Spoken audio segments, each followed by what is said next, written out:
भारत का प्राचीन इतिहास। दोस्तों, हम जो चैप्टर पढ़ने जा रहे हैं उसका नाम है प्राचीन भारत के आधुनिक इतिहासकार, जो चैप्टर सेकंड है। इसे समझने के लिए पहले एक छोटी सी बात सोचिए। मान लीजिए आपके घर का इतिहास या आपके दादा परदादा की कहानियां कोई बाहर का अनजान व्यक्ति आकर लिखे, जिसे आपकी भाषा और संस्कृत का ज्ञान ही न हो, तो क्या वह सही लिखेगा? इसका जवाब है नहीं। वह अपनी मर्जी से चीजें बदल देगा। ठीक ऐसा ही हमारे देश के साथ हुआ। जब अंग्रेज भारत आए तो उन्होंने हमारे देश पर राज करने के लिए हमारे पुराने नियमों, किताबों और इतिहास को बदलना और अपने तरीके से समझना और बदलना शुरू किया। इसी को औपनिवेशिक दृष्टिकोण, कॉलोनियल पर्सपेक्टिव कहा जाता है। आइए आज के वीडियो में हम समझें कि अंग्रेजों ने यह सब कैसे और क्यों शुरू किया। अंग्रेजों को भारतीय इतिहास जानने की जरूरत क्यों पड़ी? शुरुआत में पढ़े लिखे भारतीयों को अपना इतिहास केवल महाकाव्यों जैसे रामायण, महाभारत, पुराणों और कथाओं के रूप में याद था। इसका कोई वैज्ञानिक या आधुनिक रिसर्च नहीं हुआ था। 18वीं सदी के अंत में, विशेषकर 1765 के बाद, जब ईस्ट इंडिया कंपनी ने बिहार और बंगाल पर कब्जा कर लिया और वहां शासन चलाना शुरू किया, तो उन्हें बड़ी दिक्कत आई। दिक्कत ये थी कि भारत के लोग अपने रीति रिवाजों, हिंदू नियमों और मुस्लिम कानूनों से जीते थे। अंग्रेजों को यहाँ के लोगों पर राज करने के लिए ये समझना बेहद जरूरी था कि यहाँ के नियम कानून क्या हैं। हिंदू और मुस्लिम कानूनों का अनुवाद किया गया, जैसे मनुस्मृति का अनुवाद। हिंदू समाज के नियमों को समझने के लिए अंग्रेजों ने 1776 में मनुस्मृति, जो हिंदुओं का एक मुख्य कानूनी ग्रंथ माना जाता है, का अंग्रेजी में अनुवाद करवाया। इसका नाम रखा गया ए कोड ऑफ जेंटो लॉज। पंडितों और मौलवियों की मदद ली गई। ब्रिटिश जजों को यहाँ के रीति रिवाज नहीं पता था, इसलिए अदालतों में हिंदुओं के मामले सुलझाने के लिए पंडितों को और मुसलमानों के मामले सुलझाने के लिए मौलवियों को नौकरी पर रखा गया, ताकि वे जजों को कानून समझा सकें। एशियाटिक सोसाइटी की स्थापना ये सबसे महत्वपूर्ण मोड़ थी। भारत के पुराने इतिहास और संस्कृत को गहराई से समझने के लिए 1784 में कोलकाता यानी कलकत्ता में एशियाटिक सोसाइटी ऑफ बंगाल बनाई गई। इसे ईस्ट इंडिया कंपनी के एक बड़े अधिकारी सर विलियम जॉन्स ने बनाया था। भाषाओं की खोज और किताबों का अनुवाद कराया गया। आपको जानकर आश्चर्य होगा कि भाषाओं का कनेक्शन, सर विलियम जॉन्स पहले ऐसे व्यक्ति थे जिन्होंने ध्यान दिया कि संस्कृत, लैटिन और ग्रीक भाषाएं आपस में बहुत मिलती जुलती हैं। उन्होंने कहा कि ये सभी भाषाएं एक ही भाषा परिवार यानी लैंग्वेज फैमिली से निकलती है। इसके साथ ही साथ किताबों का अंग्रेजी अनुवाद कराया गया। और वो किताब कौन से थे? 1789 में विलियम जॉन्स ने कालिदास के प्रसिद्ध नाटक अभिज्ञान शकुंतलम का अंग्रेजी में अनुवाद कराया, यानी अनुवाद किया, नोट कराया। 1785 में विल्किंस नाम के एक अंग्रेज ने हिंदुओं के सबसे पवित्र ग्रंथ भगवत गीता का पहली बार अंग्रेजी में अनुवाद किया। नंबर 5 में यूरोप में भारत को लेकर उत्सुकता बढ़ी। इसके बाद भारत के इतिहास को जानने की संस्थाएं और बढ़ी। 1704 में मुंबई में और 1723 में ब्रिटेन, लंदन में भी एशियाटिक सोसाइटी बनाई गई। विलियम जॉन्स की बातों से जर्मनी, फ्रांस और रूस जैसे यूरोपीय देशों के विद्वान बहुत प्रभावित हुए। उन्हें लगा कि भारत की संस्कृति और उनकी भाषाएं, यूरोपीय भाषाएं, कहीं ना कहीं एक ही हैं। इसी वजह से 19वीं सदी की शुरुआत में यूरोप के कई देशों और इंग्लैंड, यूनाइटेड किंगडम की यूनिवर्सिटीज में संस्कृत अध्ययन यानी संस्कृत चेयर्स डिपार्टमेंट की स्थापना हुई, जहां भारत के इतिहास और भाषा पर रिसर्च शुरू हुआ। अब इन चारों हेडिंग को ध्यान से समझते हैं कि शुरुआत में हम भारतीयों को अपना पुराना इतिहास केवल रामायण, महाभारत, पुराणों और पुरानी कहानियों के रूप में ही याद था। इसका कोई आधुनिक या वैज्ञानिक रिकॉर्ड नहीं था। लेकिन 18वीं सदी के आखिरी सालों में, खासकर 1765 के बाद, जब बंगाल और बिहार पर ब्रिटिश ईस्ट इंडिया कंपनी का राज हो गया, तब अंग्रेजों को यहाँ शासन चलाने में बड़ी दिक्कतें आने लगी। उन्हें समझ नहीं आ रहा था कि भारतीयों पर राज कैसे किया जाए और यहाँ के झगड़े कैसे सुलझाए जाए।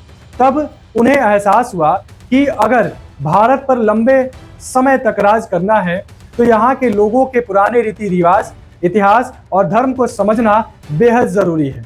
इसी जरूरत को पूरा करने के लिए अंग्रेजों ने भारत के पुराने नियमों और कानूनों को पढ़ना शुरू किया। हिंदुओं के तौर तरीके को समझने के लिए उन्होंने 1776 में हमारी पुरानी किताब मनुस्मृति का अंग्रेजी में अनुवाद करवाया, जिसे ए कोड ऑफ जेंटू लॉज नाम दिया गया। ब्रिटिश जज यहाँ के तौर तरीके से बिल्कुल अनजान थे, इसलिए अदालतों में हिंदुओं के मामले सुलझाने के लिए पंडितों को और मुसलमानों के मामले सुलझाने के लिए मौलवियों को काम पर रखा गया, जो जजों को यहाँ के कानूनों के बारे में बताते थे। भारत के इस पूरे इतिहास और संस्कृति को गहराई से जानने के लिए साल 1784 में कोलकाता में एशियाटिक सोसाइटी ऑफ बंगाल नाम की एक संस्था बनाई गई। इसकी शुरुआत ईस्ट इंडिया कंपनी के एक प्रशासनिक अधिकारी सर विलियम जोन्स ने की थी। विलियम जोन्स ने ही पहली बार दुनिया को यह बताया कि भारत की संस्कृत भाषा और यूरोप की लैटिन व ग्रीक भाषाएं आपस में बहुत मिलती जुलती हैं और ये सब एक ही भाषा परिवार का हिस्सा है। इसके बाद भारतीय ग्रंथों को अंग्रेजी में बदलने का काम तेजी से शुरू हुआ। साल 1785 में विल्किंस नाम के अंग्रेज ने भगवत गीता का पहली बार अंग्रेजी में अनुवाद किया और फिर 1789 में खुद विलियम जोन्स ने कालिदास के मशहूर नाटक अभिज्ञान शकुंतलम को अंग्रेजी में बदला। धीरे धीरे भारत के इतिहास को जानने की यह मुहिम और बड़ी होती गई।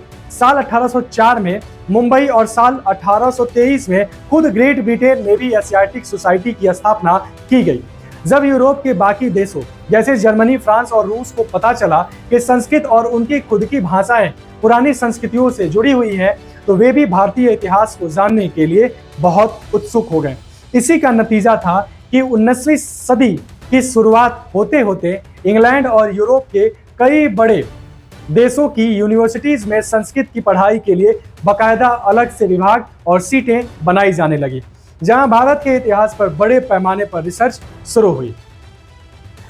इस कूटनीति के साथ भारत देश के नागरिकों को यानी भारतीयों को गुलाम बनाकर भारत देश पर राज करने और यहाँ के संसाधनों को लूटने के लिए उन्होंने बहुत बड़ी गुप्त योजना, षड्यंत्र या साजिश रची। अंग्रेजों और पश्चिमी विचारकों ने भारतीय इतिहास को जानबूझकर एक पिछड़े और लाचार समाज के रूप में चित्रित किया, दिखाया, दर्शाया, ताकि वे दुनिया के सामने ये तर्क दे सकें कि भारत का विकास करने के लिए यहाँ ब्रिटिश शासन का होना अत्यंत आवश्यक है, बेहद जरूरी है, अनिवार्य है। इसे हम 4 भागों में बांटकर टॉपिक वाइज समझेंगे। नंबर 1, मैक्स म्यूलर का योगदान और 1857 का विद्रोह। जर्मनी के रहने वाले प्रसिद्ध विद्वान एफ मैक्स म्यूलर, जो बाद में इंग्लैंड में बस गए थे, उन्होंने भारतीय संदर्भ में प्राचीन इतिहास के अध्ययन को समझने और नहीं सबसे अधिक बढ़ावा दिया। इसी दौरान साल 1857 में भारत में अंग्रेजों के खिलाफ एक बहुत बड़ा विद्रोह हुआ। इस विद्रोह ने ब्रिटिश सरकार की जड़ें हिला दी और अंग्रेजों को यह भली भांति समझ आ गया कि यदि उन्हें भारत पर लंबे समय तक शासन करना है तो यहाँ के पराये लोगों के व्यवहार, धर्म और सामाजिक व्यवस्था को गहराई से समझना बेहद अनिवार्य है, जरूरी है। नंबर 2, ईसाई मिशनरियों के उद्देश्य क्या थे उस समय? इस दौर में भारत आए क्रिश्चियन मिशनरियों, ईसाई प्रचारक के मुख्य रूप से 2 उद्देश्य थे। नंबर 1 यानी पहला उद्देश्य भारत में ईसाई धर्म का प्रचार प्रसार और लोगों का धर्मांतरण कराना था। दूसरा उद्देश्य भारत में ब्रिटिश साम्राज्य की पकड़ को और अधिक सुदृढ़ यानी मजबूत करना था। अपने इन उद्देश्यों को पूरा करने के लिए उन्होंने हिंदू धर्म और समाज की कमियों व विकारों को ढूंढकर उन्हें समाज के सामने उजागर करने का प्रयास किया, ताकि लोग भटकना शुरू हो जाए और इस पे लड़ना शुरू कर दें। Number 3, sacred books of the east series का प्रकाशन।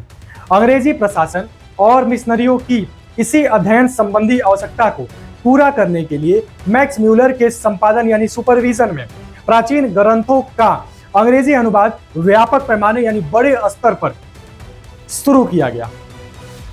इसके तहत पूर्वी पवित्र ग्रंथमाला यानी sacred book of the east series की शुरुआत हुई। इस पूरी सीरीज के अंतर्गत कुल मिलाकर 50 ग्रंथों की एक विशाल अनुवाद श्रृंखला प्रकाशित की गई, जो कई अलग अलग खंडों यानी वॉल्यूम्स में बटी थी।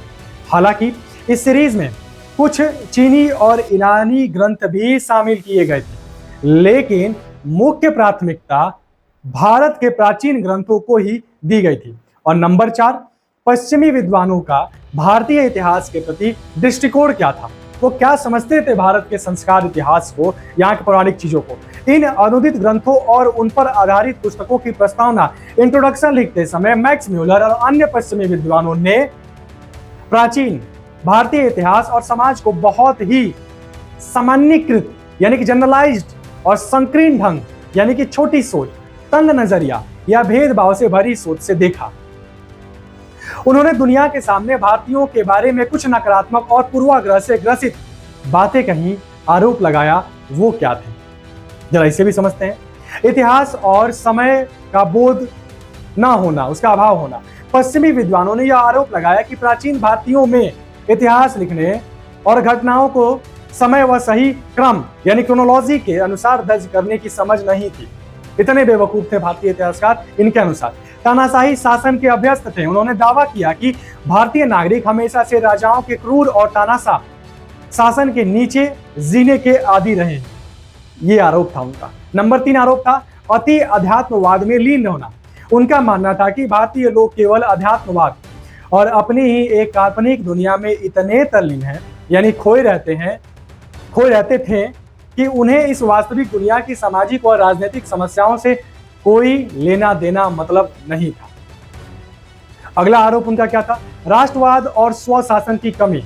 पश्चिमी विद्वानों ने जोर देकर कहा कि इतिहास में भारतीयों ने न तो कभी राष्ट्रवाद यानी देश प्रेम की भावना का अनुभव किया था और न ही उनमें कभी स्वयं का शासन यानी सेल्फ रूल चलाने की क्षमता थी। तो आप समझ चुके होंगे कि यूरोप में भारत के इतिहास को जानने की जो शुरुआत हुई थी, उसे सबसे ज्यादा आगे बढ़ाने का काम जर्मनी के रहने वाले एक बहुत बड़े विद्वान एफ मैक्स म्यूलर ने किया, जो बाद में इंग्लैंड में बस गए थे। इसी भी साल 1857 में भारत में अंग्रेजों के खिलाफ एक बहुत बड़ा विद्रोह हुआ। इस विद्रोह ने ब्रिटिश सरकार को हिलाकर रख दिया और अंग्रेजों को यह बात बहुत अच्छी तरह समझ आ गई कि वे जिस पराये देश के लोगों पर शासन कर रहे हैं, उनके व्यवहार, धर्म और सामाजिक व्यवस्था को गहराई से समझने और समझे बिना यहाँ टिके रहना नामुमकिन है। इसी सोच के साथ ईसाई मशीनरियों, क्रिश्चियन जो मशीनरीज थी, ने भी भारत में काम करना शुरू किया। उनका मकसद दो तरफा था। एक तो वे यहाँ के लोगों का धर्म परिवर्तन यानी कन्वर्जन कराना चाहते थे, और दूसरा वे ब्रिटिश साम्राज्य को और मजबूत करना चाहते थे। इसके लिए उन्होंने हिंदू धर्म की कमियों या बुराइयों को ढूंढकर उन्हें सबके सामने लाने की कोशिश की, जिसके जरिए वो लोगों को लड़ा सके। अंग्रेजों और मिशनरियों की इसी जरूरत को पूरा करने के लिए मैक्स म्यूलर की देखरेख में भारत के प्राचीन धार्मिक ग्रंथों का अंग्रेजी अनुवाद बहुत बड़े पैमाने पर शुरू हुआ। मैक्स म्यूलर ने sacred books of the east नाम से एक पूरी किताबों की सीरीज निकाली। इस सीरीज के तहत कुल मिलाकर 50 भारी भरकम ग्रंथ छापे गए। इनमें कुछ चीनी और ईरानी धर्म ग्रंथ भी थे, लेकिन सबसे ज्यादा जगह भारत के प्राचीन ग्रंथों को दी गई थी। जब इन किताबों का अनुवाद पूरा हुआ तो मैक्स म्यूलर और अन्य पश्चिमी यूरोप के विद्वानों ने इन किताबों की शुरुआत में अपनी तरफ से कुछ बातें प्रस्तावना लिखी। उन्होंने भारतीय समाज और इतिहास को बहुत ही कमतर और गलत तरीके से दुनिया के सामने पेश किया। उन्होंने भारत के बारे में कुछ खास बातें कही। पश्चिमी विद्वानों ने दावा किया कि प्राचीन भारतीयों में इतिहास लिखने या समय और तारीखों का सही हिसाब क्रम रखने की कोई समझ ही नहीं थी। उन्होंने कहा कि इन्हें गुलामी की आदत थी। उन्होंने कहा कि भारत के लोग हमेशा से राजाओं के क्रूर और तानाशाह शासन के नीचे रहने के आदी यानी अभ्यस्त रहे हैं, यानी वे आजादी की कीमत बिल्कुल जानते ही नहीं है। उनका मानना था कि भारतीय लोग केवल पूजा पाठ, अध्यात्म और अपनी ही एक अलग आध्यात्मिक दुनिया में खोए रहते थे। उन्हें इस असली दुनिया की दिक्कतों और अपनी समस्याओं से कोई लेना देना नहीं था। उनके अंदर देशभक्ति और स्वशासन का अभाव था। ये सारे आरोप उसने लगाए हैं। उन्होंने जोर देकर कहा कि भारतीयों ने इतिहास में कभी भी राष्ट्रवाद यानी अपने देश के लिए प्यार का अनुभव नहीं किया और न ही उन्हें कभी खुद का शासन स्वशासन चलाना आया। इतने सारे आरोप म्यूलर ने भारत के लोगों पर लगा दिया। संक्षेप में कहें तो अंग्रेजों और पश्चिमी विद्वानों ने भारत के इतिहास को जानबूझकर ऐसा दिखाया जैसे भारत के लोग पिछड़े थे, ताकि वे दुनिया के सामने ये साबित कर सकें कि भारत पर अंग्रेजों का राज करना बिल्कुल सही और जरूरी है, अनिवार्य है। अंग्रेजों और पश्चिमी विचारकों ने भारतीय इतिहास को जानबूझकर एक पिछड़े और लाचार समाज के रूप में चित्रित किया, दर्शाया, ताकि वे दुनिया के सामने यह तर्क दे सकें कि भारत का विकास करने के लिए यहाँ ब्रिटिश शासन का होना अत्यंत आवश्यक है, जरूरी है, अनिवार्य है। पश्चिमी विद्वानों के इन सभी आरोपों का भारतीय इतिहासकारों, नेशनलिस्ट हिस्टोरियंस और हमारे वास्तविक इतिहास ने करारा जवाब भी दिया। क्या आप जानते हैं, भारतीयों ने अपने इतिहास से ठोस उदाहरण देकर साबित किया कि अंग्रेजों के ये सभी दावे पूरी तरह गलत और मनगढ़ंत थे। अंग्रेजों का पहला दावा क्या था? वो दावा ये था कि इतिहास और समय बोध का अभाव है भारतीय इतिहासकारों के पास, जिसका जवाब हमें कलहण की राज तरंगिनी से मिलता है। 12वीं सदी में कश्मीर के कवि कलहण ने राज तरंगिनी नाम का ग्रंथ लिखा। यह पूरी तरह एक आधुनिक इतिहास की किताब की तरह है, जिसमें कश्मीर के राजाओं का इतिहास बिल्कुल सही समय, तारीख और क्रम के अनुसार लिखा गया है। खुद पश्चिमी विद्वानों ने भी इसे बेहतरीन इतिहास ग्रंथ माना है, वे आज भी मानते हैं। इसका जवाब हमें अशोक के शिलालेख से मिलता है।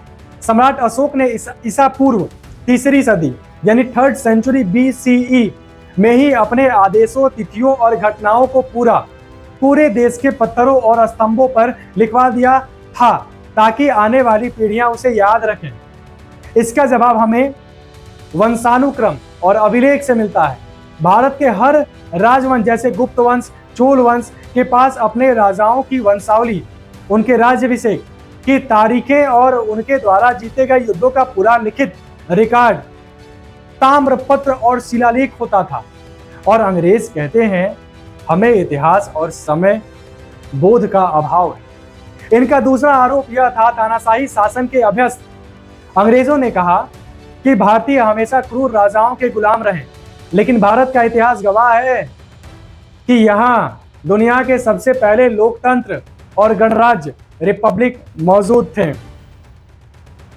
वैशाली का लिच्छवी गणराज्य प्राचीन भारत में बुद्ध के समय 6th सेंचुरी BCE बिहार का वैशाली दुनिया का पहला ऐसा राज्य था जहां कोई राजा तानाशाह नहीं होता था। वहां के फैसले नागरिकों और प्रतिनिधियों की एक सभा असेंबली द्वारा वोट डालकर लोकतांत्रिक तरीके से लिए जाते थे। महान राजाओं का लोक कल्याण, सम्राट अशोक और चंद्रगुप्त मौर्य जैसे राजा क्रूर तानाशाह नहीं थे। अशोक ने अपनी प्रजा को अपनी संतान कहा और उनके लिए अस्पताल, सड़कें और कुएं बनवाए। इनका तीसरा दावा अति अध्यात्मवाद में लीन। यह सोचना बिल्कुल गलत है कि भारतीय केवल पूजा पाठ या साधु सन्यासी बनने में लीन रहते हैं। भारतीयों ने विज्ञान, राजनीति और समाज की व्यवहारिक समस्याओं पर दुनिया के सबसे बेहतरीन ग्रंथ लिखे। क्या वे भूल गए? चाणक्य का अर्थशास्त्र, आचार्य चाणक्य कौटिल्य द्वारा लिखा गया अर्थशास्त्र पूरी तरह से राजनीतिक अर्थशास्त्र, टैक्स सिस्टम और विदेशी नीति पर आधारित है। इसमें कहीं भी अंधविश्वास या केवल अध्यात्म की बात नहीं है, बल्कि देश चलाने के व्यवहारिक नियम हैं। विज्ञान और गणित, आर्यभट्ट जिन्होंने शून्य की खोज की और खगोल विज्ञान के नियम दिए। सुश्रुत जिन्हें दुनिया का पहला प्लास्टिक सर्जन प्लास्टिक सर्जन माना जाता है और चरक महान चिकित्सक के उदाहरण साबित करते हैं कि भारतीय समाज विज्ञान और इस वास्तविक दुनिया के विकास में कितना आगे था। अंग्रेजों का यानी पश्चिमी विद्वानों का चौथा आरोप राष्ट्रवाद व स्वशासन की कमी था। अंग्रेजों का दावा था कि भारत कभी एक देश नहीं था और इसे चलाना नहीं जानता था, जो कि पूरी तरह सच से परे है, मनगढ़ंत है। चक्रवर्ती राजा की अवधारणा क्या थी? प्राचीन भारत में चक्रवर्ती सम्राट का विचार था, जिसका मतलब ही था पूरे भारतीय उप महाद्वीप हिमालय से लेकर समुद्र तक को एक राजनीतिक सूत्र में बांधना। चंद्रगुप्त मौर्य और अशोक ने पूरे अखंड भारत पर एक छत्र शासन चलाकर स्वशासन यानी सेल्फ रूल की ताकत दिखाई थी। क्या वे भूल गए? अब सांस्कृतिक एकता के बारे में भी मैं बता दूं। प्राचीन काल से ही भारत के लोग भले ही अलग अलग राज्यों में रहते थे, इसका जिक्र चैप्टर 1 में भी है, हमने पढ़ाया है, लेकिन वे पूरे देश को भारतवर्ष मानते थे। विष्णु पुराण में लिखा है, समुद्र के उत्तर और हिमालय के दक्षिण में जो देश है उसका नाम भारत है। यह दिखाता है कि भौगोलिक और सांस्कृतिक राष्ट्रवाद भारतीयों के दिलों में हमेशा से था और तुम कहते हो स्वशासन राष्ट्रवाद नहीं था। इन उदाहरणों से साफ साफ मैंने क्लियर कर दिया कि अंग्रेजों ने यह दुष्प्रचार सिर्फ इसलिए किया ताकि वे भारत पर अपने अवैध राज को सही ठहरा सकें। भारतीय इतिहासकारों ने इन्हीं उदाहरणों को सामने रखकर देश में राष्ट्रवाद की नई अलख जगाई थी। बोलना नहीं है इसे।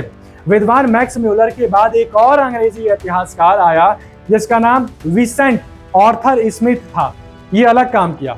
इसने सन 1904 में भारत के प्राचीन इतिहास पर एक बहुत ही प्रसिद्ध किताब लिखी जिसका नाम था अर्ली हिस्ट्री ऑफ इंडिया। इस किताब को प्राचीन भारत का पहला सबसे व्यवस्थित यानी सिलसिलेवार इतिहास माना जाता भी है। स्मिथ ने उस समय मौजूद सभी ऐतिहासिक स्रोतों को बहुत गहराई से पढ़ा और अपनी किताब में राजाओं, लड़ाइयों और राजनीति के इतिहास को सबसे ज्यादा जगह दी। उनकी यह किताब इतनी मशहूर हुई कि लगभग 50 सालों तक स्कूलों और कॉलेजों में इसे मुख्य पाठ्य पुस्तक टेक्स्ट बुक की तरह पढ़ाया जाता रहा और आज भी बड़े बड़े विद्वान इस किताब की मदद लेते हैं। लेकिन विंसेंट आर्थर स्मिथ का नजरिया पूरी तरह साम्राज्यवादी था, यानी वे ब्रिटिश साम्राज्य के पक्के वफादार थे और भारतीय प्रशासनिक सेवा ICS जो आज IAS है के एक बड़े अधिकारी रह चुके थे। इसी वफादारी के कारण उन्होंने जानबूझकर अपने इतिहास में यह दिखाने की कोशिश की कि प्राचीन भारत के विकास में यहाँ के लोगों का नहीं बल्कि बाहर से आए विदेशियों का सबसे बड़ा हाथ था। आपको यह जानकर हैरानी होगी कि उनकी इस पूरी किताब के 1/3 हिस्से में सिर्फ यूनान के राजा सिकंदर के भारत पर आक्रमण की कहानी लिखी गई। स्मिथ ने अपनी किताब में भारत को एक ऐसे इलाके के रूप में दिखाया जहां के लोगों पर कोई नियम कानून नहीं था और सब अपनी मनमर्जी से चलते थे। उन्होंने दावा किया कि अंग्रेजों के आने से पहले भारत के लोगों ने कभी भी राजनीतिक एकता, पूरे देश का एक होना जैसा कोई अनुभव ही नहीं किया था। उनका यह मानना था कि भारत में हमेशा से केवल एक तंत्र या तानाशाही, क्रूर राजाओं का राज ही शासन का एकमात्र तरीका रहा है। यानी यहाँ के लोग कभी भी लोकतंत्र या आजादी से रहना जानते ही नहीं थे। स्मिथ इन बातों का उस समय के कुछ शुरुआती भारतीय इतिहासकारों ने भी समर्थन कर दिया था। इसे और आसान करूं तो अंग्रेजों और ब्रिटिश इतिहासकारों ने भारत के इतिहास की जो व्याख्या की उसका एकमात्र मकसद भारतीयों के चरित्र, उनकी महान खोजों और उनकी बड़ी उपलब्धियों को कमतर यानी छोटा दिखाना था। वे दुनिया को ये भरोसा दिलाना चाहते थे कि भारत के लोग पिछड़े हैं और यहाँ अंग्रेजों का औपनिवेशिक शासन, गुलामी का राज होना बिल्कुल सही और जायज है। पश्चिमी दुनिया में उनके इन विचारों को बहुत हद तक सही मान लिया गया। उन्होंने यहाँ तक आरोप लगाया कि चीन के लोगों की तुलना में भारत के लोगों में समय और तारीखों का हिसाब रखने की समझ बिल्कुल भी नहीं थी। अब आखिर में एक बहुत ही खास बात टिप्पणी लिखी गई थी, बताई गई थी, इस किताब में भी है। भारतीयों की रोजमर्रा की जिंदगी में धर्म का इतना ज्यादा दखल था कि वे अपने धार्मिक जीवन और पूजा पाठ में ही पूरी तरह खोए रहे। इसका नुकसान यह हुआ कि वे इस बात पर ध्यान देना ही भूल गए कि देश का राजा या शासन व्यवस्था कितनी लापरवाही से चल रही है और समाज व राजनीति में क्या बड़ी कमियां आ चुकी हैं। अब मैं अंग्रेजों के उन्हीं पुराने दावों की पोल खोल रहा हूं और उनकी चाल को और गहराई से समझा रहा हूं। इस पर ध्यान देना। अंग्रेजों का यह आरोप था कि भारतीयों को समय का ज्ञान नहीं था, लेकिन यह सच है कि हमारे यहाँ प्राचीन काल में ही गौतम बुद्ध की मृत्यु महापरिनिर्वाण के समय को एक मुख्य बिंदु मानकर इतिहास की बहुत सी महत्वपूर्ण घटनाओं को बिल्कुल सही क्रम क्रोनोलॉजी में दर्ज किया गया था। यहाँ साफ लिखा है कि ब्रिटिश और औपनिवेशिक यानी कॉलोनियल इतिहासकारों ने भारत के बारे में जो भी बातें या धारणाएं बनाई वे या तो पूरी तरह से निराधार, बिना किसी सबूत के थी, या फिर अति सयोक्ति से भरी थी, यानी छोटी सी कमी को बहुत बढ़ा चढ़ाकर दिखाया गया था।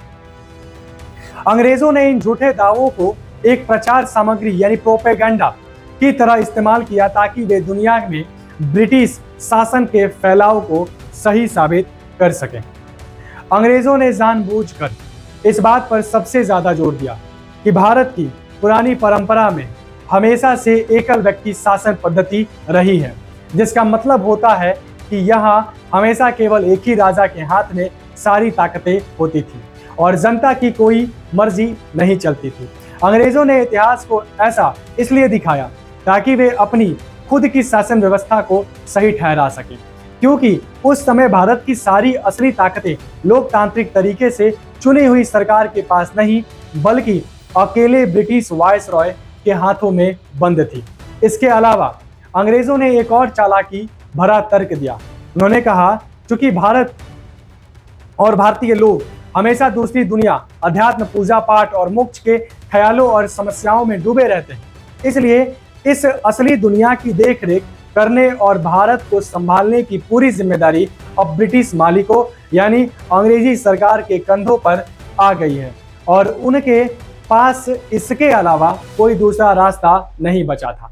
अंग्रेजों ने यह अजीब तर्क दिया कि जिस समाज को प्राचीन काल से ही स्वशासन यानी खुद का राज चलाने का कोई पुराना अनुभव ही नहीं है, वे भला आज के आधुनिक समय में अपने देश का कामकाज और राजनीति कैसे संभाल सकते हैं। इन तमाम मनगढ़ंत दावों और जनरलाइजेशन के जरिए ब्रिटिश इतिहासकार पूरी दुनिया और खुद भारतीयों के दिमाग में बस एक ही बात बैठाना चाहते थे कि भारतीय लोग खुद से अपना शासन चलाने के बिल्कुल भी योग्य यानी लायक नहीं हैं और उन्हें हमेशा किसी विदेशी ताकत के नीचे ही रहना पड़ेगा।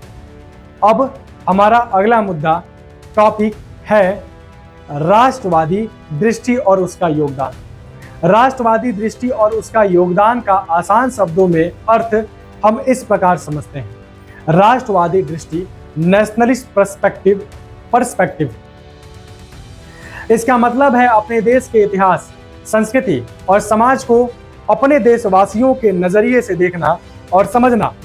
जब भारत पर अंग्रेजों का राज था तब ब्रिटिश लेखकों ने भारत के इतिहास को बहुत कमतर और पिछड़ा हुआ दिखाया ताकि वे अपने शासन को सही ठहरा सकें। इसके जवाब में भारतीय विद्वानों ने अपने देश के गौरव, अच्छाइयों और सच्चाइयों को सामने लाने के लिए जो नया और भारतीय नजरिया अपनाया उसे ही राष्ट्रवादी दृष्टि कहा जाता है। इसमें देश के प्रति प्रेम और सम्मान की भावना छिपी होती है और दूसरा उसका योगदान यानी इट्स कंट्रीब्यूशन। इस पूरे वाक्य को दो अलग अलग शब्दों में, इसका मतलब है कि इस खास नजरिए से देश के लिए क्या किया या इसका फायदा क्या हुआ। इस नजरिए की वजह से भारतीय लोगों के मन में अपने इतिहास को लेकर हीन भावना खत्म हुई और गौरव का एहसास जागा। देश के लिए क्या काम किया या इसका क्या फायदा हुआ, इस नजरिए की वजह से भारतीय लोगों के मन में अपने इतिहास को लेकर हीन भावना खत्म हुई और गौरव का एहसास जागा। इसने समाज में सुधार करने और अंग्रेजों से आज़ादी, स्वशासन मांगने के लिए देशवासियों को एकजुट करने और उनके हौसले को बढ़ाने में बहुत बड़ी भूमिका निभाई। पूरे वाक्य को मिलाकर समझें तो इसका अर्थ है देशभक्ति और भारतीय नजरिए से इतिहास को देखना तथा इस सोच के कारण देश की आज़ादी और समाज सुधार में मिला बड़ा फायदा या सहयोग। यहाँ हम समझते हैं कि कैसे भारतीय इतिहासकारों ने देश के इतिहास को एक नया गौरवशाली नजरिया दिया, जिसे राष्ट्रवादी दृष्टिकोण कहा जाता है। जब भारत में ब्रिटिश शासन था, तब अंग्रेजों ने भारतीय इतिहास को इस तरह पेश किया था जैसे भारतीय खुद को कमजोर और पिछड़ा समझे। इस बात से वे भारतीय विद्वान बहुत दुखी और चिंतित थे, जिन्होंने पश्चिमी शिक्षा प्राप्त की थी। वे अंग्रेजों के इस पक्षपातपूर्ण दावों को बदलना चाहते थे और साथ ही अपने समाज में सुधार भी लाना चाहते थे। इसी चुनौती का सामना करने के लिए कुछ विद्वानों ने भारत के प्राचीन इतिहास को दोबारा लिखना शुरू किया। उनका मुख्य मकसद इतिहास के जरिए लोगों के मन में अपने देश के प्रति सम्मान जगाना था, ताकि सामाजिक सुधारों के साथ साथ खुद के शासन यानी आज़ादी की मांग को मजबूत किया जा सके।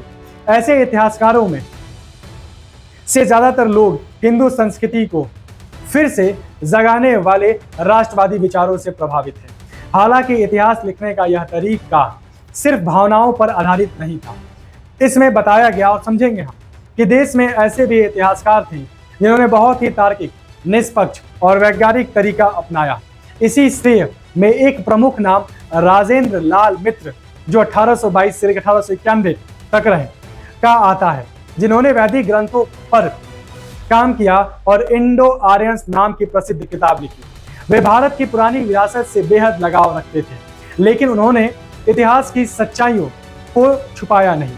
उन्होंने ठोस सबूतों के साथ समाज के सामने यह बात रखी कि प्राचीन काल में लोग गौमांस भी खाते थे। इसके अलावा इन विद्वानों ने भारत की जाति व्यवस्था का गहराई से अध्ययन किया।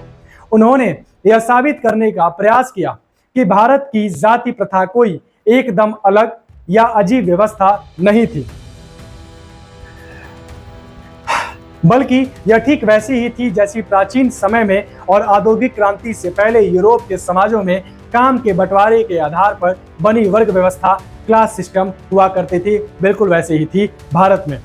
इसका साफ मतलब यही है कि भारतीय राष्ट्रवादियों ने अंग्रेजों के फैलाए भ्रम को तोड़ा।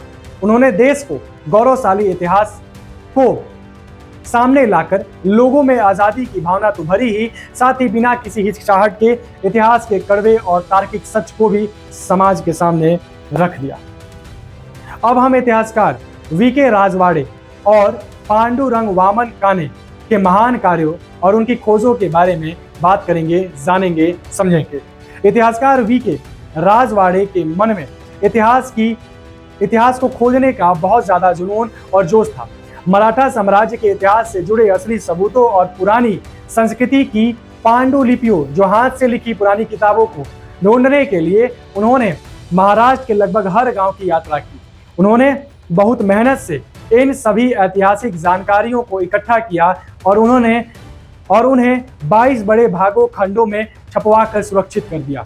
राजवाड़े जी ने खुद बहुत ज्यादा किताबें नहीं लिखी, लेकिन उन्होंने प्राचीन वैदिक काल और दूसरे ग्रंथों का बहुत गहराई से अध्ययन किया। इसके आधार पर उन्होंने 1926 में मराठी भाषा में भारत की विवाह प्रथा के प्रति एक किताब लिखी, जिसका नाम विवाह व्यवस्था था। इस किताब में उन्होंने बहुत बारीकी से समझाया है कि भारत में शादी की परंपरा के समय के साथ कैसे विकसित हुई शादी की परंपरा। इतिहास को समझने के लिए आज की इस किताब को एक बहुत जरूरी और ऐतिहासिक दस्तावेज माना जाता है। इसके बाद एक और महान विद्वान पांडुरंग वामन काने, पीबी काने का योगदान आता है। वे संस्कृत भाषा के बहुत बड़े ज्ञानी थे। उन्होंने समाज को सुधारने का पक्का इरादा कर रखा था और अपनी विद्वता यानी ज्ञान की पुरानी परंपरा को आगे बढ़ाया। अपने ज्ञान से पुरानी परंपरा को आगे बढ़ाया। 20वीं शताब्दी में उनका सबसे बड़ा और ऐतिहासिक काम धर्मशास्त्र का इतिहास, हिस्ट्री ऑफ द धर्मशास्त्र नाम की किताब लिखना था, जो 5 बड़े भागों में छपी। यह किताब प्राचीन भारत के सामाजिक नियमों, रीति रिवाजों और पुरानी प्रथाओं का एक बहुत बड़ा ज्ञान भंडार है। इसे पढ़कर हमें यह अच्छी तरह समझने को मिलता है कि प्राचीन भारत में हमारा समाज और उसके नियम किस तरह काम करते थे। सीधे शब्दों में कहें तो इन दोनों विद्वानों ने भटक कर गांवों की यात्रा करके और पुराने संस्कृत ग्रंथों को पढ़कर भारत के असली इतिहास और पुराने सामाजिक व्यवस्थाओं जैसे शादी और सामाजिक नियम को दुनिया के सामने लाने का बहुत बड़ा काम किया। अब हम देवदत्त रामकृष्ण भंडारकर, हेमचंद्र राय चौधरी और आर.सी. मजूमदार जैसे इतिहासकार के काम के बारे में थोड़ी सी चर्चा करेंगे। भारतीय विद्वानों ने भारत की राजनीति और उसके इतिहास का बहुत गहराई से अध्ययन किया। उनका मकसद दुनिया को यह दिखाना था कि भारत का अपना एक बहुत पुराना और मजबूत राजनीतिक इतिहास रहा है और देश को चलाने वाले भारतीय राजा इस काम में बेहद कुशल थे। इस बात को साबित करने का सबसे पहला और सही श्रेय पुरानी लिखावटों के विशेषज्ञ पुरालेख शास्त्री देवदत्त रामकृष्ण भंडारकर को जाता है। उन्होंने सम्राट अशोक और प्राचीन भारत की राजनीतिक संस्थाओं पर महत्वपूर्ण किताबें लिखी। इससे भी बड़ा और जरूरी काम इतिहासकार हेमचंद्र राय चौधरी ने किया। उन्होंने महाभारत के समय से लेकर ईसा पूर्व 10वीं शताब्दी गुप्त साम्राज्य के अंत तक का पूरा प्राचीन इतिहास लिख डाला। वे यूरोपीय इतिहास के टीचर थे, इसलिए उन्होंने इस इतिहास को लिखने के लिए यूरोप के कुछ आधुनिक तरीकों और तुलनात्मक नजरिए का इस्तेमाल। हालांकि उन्होंने इतिहास को अलग अलग समय कालों में बांटने यानी काल समय में विभाजन की समस्या पर ज्यादा बात नहीं की। उनकी लिखी यह किताब प्राचीन भारत का इतिहास, हिस्ट्री ऑफ एंशिएंट इंडिया, 6वीं शताब्दी पर जाकर खत्म हो जाती है। राय चौधरी ने इतिहास लिखने में एक ब्रिटिश विद्वान V.A. स्मिथ के काम की तारीफ तो की, लेकिन साथ ही अंग्रेजों के गलत नजरिए की कड़ी आलोचना भी की। राय चौधरी का इतिहास बहुत ऊंचे स्तर का और समझदारी से भरा है, लेकिन उसमें कहीं कहीं कट्टर ब्राह्मणवादी सोच भी दिखाई देती है, खासकर तब जब वे सम्राट अशोक की शांति और अहिंसा की नीतियों की बुराई करते हैं। इसके बाद अंत में एक और बड़े इतिहासकार आर.सी. मजूमदार की जिक्र आता है। वे कई भागों में छपी एक बहुत प्रसिद्ध किताब भारतीय नागरिकों का इतिहास एवं संस्कृति यानी history and culture of Indian people के मुख्य संपादक और लेखक थे। उनके लिखने के तरीके में हिंदू संस्कृति को फिर से जगाने और मजबूत करने वाले विचार साफ तौर पर दिखाई देते हैं। सीधे शब्दों में कहें तो इन सभी इतिहासकारों ने अंग्रेजों को यह करारा जवाब दिया कि भारत के पास हमेशा से अपनी बेहतरीन राजनीतिक व्यवस्था थी।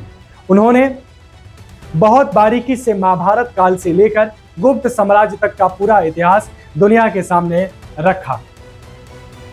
इतिहासकार के.ए. नीलकंठ शास्त्री ने दक्षिण भारत के इतिहास के बारे में जो बातें लिखी थीं, उन पर कई दूसरे विद्वानों ने सवाल उठाए। नीलकंठ शास्त्री का मानना था कि समाज में ब्राह्मणों का सांस्कृतिक स्थान सबसे ऊंचा था और भारतीय समाज में हमेशा एक अच्छा तालमेल बना रहा।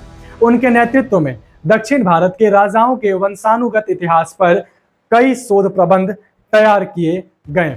सन 1960 तक भारतीय विद्वानों का ध्यान सबसे ज्यादा राजनीतिक इतिहास और राजाओं के वंशों को जानने में लगा रहा। जिन लोगों ने पूरे भारत का इतिहास लिखा वे राष्ट्रवाद, देशभक्ति की भावना से प्रेरित थे। ब्रिटिश विद्वान V.A. स्मिथ ने अपनी पुस्तक के 3 हिस्सों में केवल सिकंदर के आक्रमण हमले की बात को ही मुख्य केंद्र बनाया था, लेकिन भारतीय विद्वानों ने इस विषय को बहुत कम महत्व दिया। इसके विपरीत भारतीय विद्वानों ने सिकंदर के साथ राजा पोरस के संवाद बातचीत और चंद्रगुप्त मौर्य द्वारा उत्तरी पश्चिमी भारत को सेल्यूकस की गुलामी से मुक्ति दिलाने की घटना को बहुत ज्यादा महत्व दिया गया। इसी तरह के.पी. जायसवाल सन 1981 से 1937 तक और A.S. अल्तेकर सन 1889 से 1959 तक ऐसे कुछ विद्वानों ने इस बात को जरूरत से ज्यादा महत्व देकर बढ़ा चढ़ा कर लिखा कि कैसे हमारे देसी शासकों ने भारत को शक और कुषाण जैसे विदेशी शासकों के शासन से मुक्त कराया था।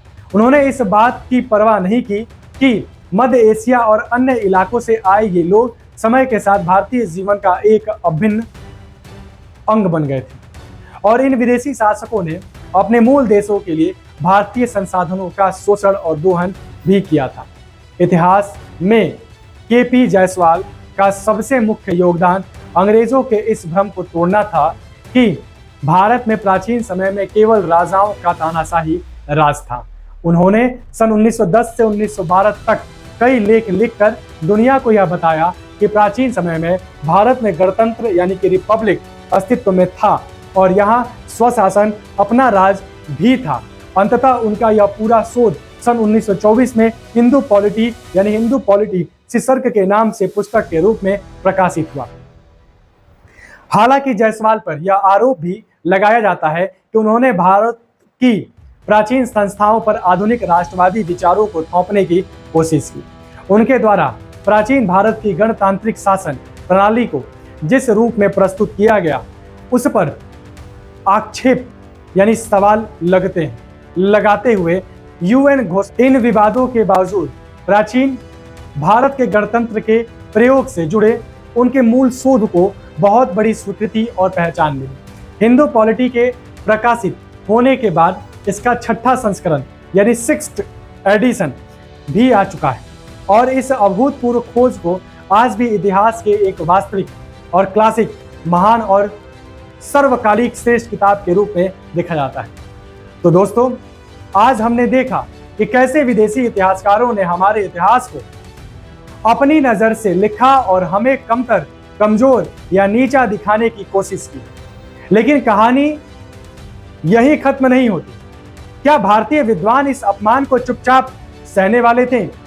अगले भाग में हम मिलेंगे उन इतिहास के योद्धाओं, राष्ट्रवादी इतिहासकारों से जिन्होंने अंग्रेजों की इस सोच की धज्जियां उड़ा दी और हमारे वास्तविक गौरव को दुनिया के सामने रखा। तो मिलते हैं अगले भाग में। जय हिंद। क्रांति की यह मशाल सदैव जलती रहे।